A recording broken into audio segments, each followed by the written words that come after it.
Megan Hahn's older brother, Frederick Hahn, has retired from his military career. Rumors have it that he has gotten injured in one of his missions, resulting in him losing his ability to reproduce. Megan can only sigh sadly. I plan to stay child-free, whereas Frederick has gotten hurt. It seems that my family's legacy will end at my generation. A few days later, I finally get to meet the legendary hunk of a brother Frederick is. Shock overwhelms me immediately. Why does he look exactly like the baby daddy I've slept with a few years ago? My best friend Megan Hahn was at Cooper's barbecue, cradling a beer bottle in her arms as she bawled her eyes out and wailed, "I wanted to introduce my elder brother to you after he returned so that Nikki can become my very own niece. But he's unable to have children, which makes him no different from a useless piece of trash. How could I do you dirty like that when we're best friends?" As she said all that, her phone rang. I took a glance at her phone and saw that it was Frederick Hahn calling. Megan was so wasted that she was already face first on the table, completely unaware that her phone was ringing. I hesitated for a moment, however, when her phone rang persistently for the third time, I answered it on her behalf. "Mom asked you to get your ass back here if you're still alive and breathing." His voice was deep and husky. It sounded quite mesmerizing.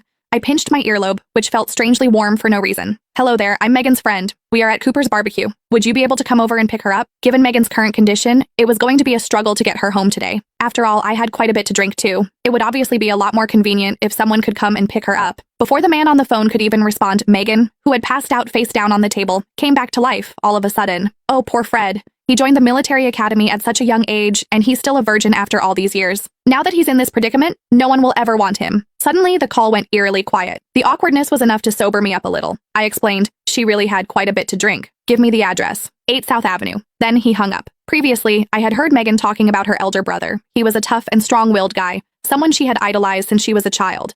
However, when Megan and I first met, her elder brother had already been deployed elsewhere, so I had never met him before. It wasn't until he was discharged from military service a week ago that I learned he'd been severely injured. When the time was about right, I helped Megan to the entrance to wait. There, I saw a black vehicle cruising toward us from a distance. Then, a tall man alighted. He was dressed sharply in his work uniform, looking broad-shouldered and long-legged. However, I couldn't get a clear look at his face. All I could see was his silhouette. At the same time, a video call request popped up on my phone. "Is it Nikki?" Megan asked, dazedly peering at my phone. "I hope nothing serious happened, considering that she's looking for you out of nowhere at this hour. Hurry up and answer the call. Fred is already here." As she said that, she waved at the man a short distance away. Deep down, I too was a little worried about my daughter, Nicole Sawyer. I didn't even stop to greet Megan's brother. Once he came a little closer, I hurried to the side to answer the video call. Almost immediately, Nicole's face appeared on the screen. "Mommy," she greeted me. Upon seeing her beaming face, I finally let out a sigh of relief. "Why are you still awake?" I asked. "Because I miss you, Mommy." Then my mother's voice came from the other end of the call. "I took her to the countryside to catch prawns today, and she had a whole heap of fun, so much so that she refused to go to bed after getting home and insisted on video calling you instead. Are you still out? Why aren't you home yet?"